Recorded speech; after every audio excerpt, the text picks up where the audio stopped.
കേരളത്തിലെ മുഴുവൻ അമ്മമാരുടെയും പേരിലുള്ള ശക്തമായ പ്രതിഷേധം ഈ അവസരത്തിൽ ഞങ്ങൾ അറിയിക്കുകയാണ്. അവർ ഞങ്ങളുടെ സഹോദരിമാരാണ്. ഒരുപക്ഷെ ജയിലിൽ കിടന്ന് മരിക്കേണ്ടി വന്നാൽ പോലും, എന്തെല്ലാം ക്രൂരമായ പീഡനങ്ങൾ അനുഭവിക്കേണ്ടി വന്നാൽ പോലും ക്രിസ്തുവിനെ മറന്നിട്ടുള്ള ജീവിതം ഞങ്ങൾക്കില്ല. ഇനിയും ഞങ്ങളിത് തുടരും. ജീവകാരുണ്യ പ്രവർത്തനങ്ങൾ ഞങ്ങൾ ആവർത്തിക്കും. ഇവർക്ക് പകരം ആയിരക്കണക്കിന് മിഷണറിമാർ ഈ പ്രദേശങ്ങളിലേക്ക് കടന്നു ചെല്ലും. ഇന്നല്ലെങ്കിൽ നാളെ നിങ്ങൾ ആരെ എതിർക്കുന്നു ആ ക്രിസ്തുവിലേക്ക് ഇവരൊക്കെ കടന്നു വരുന്ന സാഹചര്യം ഉണ്ടാക്കാൻ ഞങ്ങളുടെ ജീവിതം കൊണ്ട് ഞങ്ങൾ സാക്ഷ്യം നൽകും. പക്ഷെ ഞങ്ങൾ ആരെയും നിർബന്ധിച്ച് മതം മാറ്റില്ല. ഞങ്ങൾ ആരെയും ഭീഷണിപ്പെടുത്തില്ല. ഞങ്ങൾ ഒരു സമ്മർദ്ദ തന്ത്രവും ഉപയോഗിക്കില്ല. മറിച്ച് ഞങ്ങളുടെ ജീവിതം കൊണ്ട്, ഞങ്ങൾ ഉയർത്തിപ്പിടിക്കുന്ന മൂല്യങ്ങൾ കൊണ്ട്, ഞങ്ങളുടെ പ്രവർത്തന ശൈലികൾ കൊണ്ട് മനുഷ്യ ഹൃദയങ്ങളെ ആകർഷിച്ച് അവിടെ പരിവർത്തനം വരുത്തി ഞങ്ങൾ സുവിശേഷം ജീവിക്കും, സുവിശേഷം പ്രഘോഷിക്കും. ഞങ്ങളുടെ പ്രിയരാം പ്രേക്ഷിതരെ, കള്ളക്കേസിൽ കുടുക്കിയവരെ, മിഷണറിമാര് സുവിശേഷ പ്രഘോഷണത്തിനായിട്ട് പോകുന്നുണ്ട്. ഒരുപക്ഷെ ഏറ്റവും കൂടുതൽ മിഷണറിമാർ പോകുന്ന ഒരു സംസ്ഥാനം കേരളത്തിൽ നിന്നുമാണ് മറ്റ് സംസ്ഥാനങ്ങളിലേക്ക്. എന്തുകൊണ്ടാണ് ഇവർ ഇവിടെ നിന്ന് അവിടേക്ക് പോകേണ്ടി വരുന്നത് എന്ന യാഥാർത്ഥ്യം തിരിച്ചറിയുമ്പോഴാണ് ഈ അവാസ്തവം നഴ്സിംഗ് പഠിപ്പിക്കാനും അവർക്ക് മാന്യമായ വിദ്യാഭ്യാസം നൽകാനുമായി ഇവർ നടത്തുന്ന സ്ഥാപനങ്ങളിലേക്ക് ഇവരെ കൂട്ടിക്കൊണ്ടുവരികയാണ്. ആ പെൺകുട്ടികളുടെ കുടുംബാംഗങ്ങളും മാതാപിതാക്കളുമായിട്ട് സംസാരിച്ചു.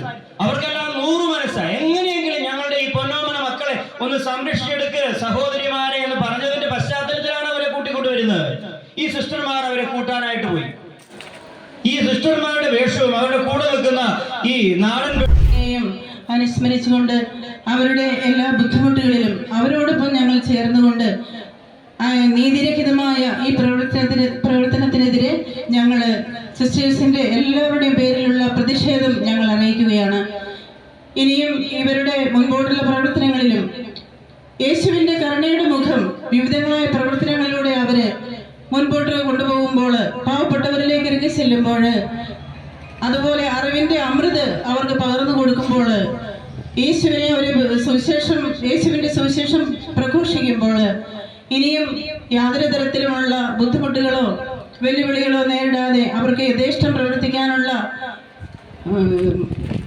അതിനുള്ള സാഹചര്യങ്ങൾ ഒരുക്കണമെന്ന് ഞങ്ങൾ ഒന്നു ചേർന്ന് അപേക്ഷിക്കുകയും അതുപോലെ ഞങ്ങൾ ഒന്നു ചേർന്ന് ഈ നീതിരഹിതമായ പ്രവർത്തനങ്ങളെ ഞങ്ങൾ അപലപിക്കുകയും ചെയ്യുന്നു. ക്രൈസ്തവ മത പരിവർത്തനമല്ല, മറിച്ച് ഇരുളാണ്ട ജനതയ്ക്ക് വിദ്യാഭ്യാസവും ആരോഗ്യവും അതുപോലെ ആതുര സേവനവും ഭക്ഷണവും അന്നന്നത്തെ അന്നവും നൽകി അവരെ ഉന്നതിയിലേക്ക് അന്തസ്സിലേക്ക് കൊണ്ടുവരാനാണ് ഓരോ സന്യാസിനിമാരും പരിശ്രമിച്ചിട്ടുള്ളത്.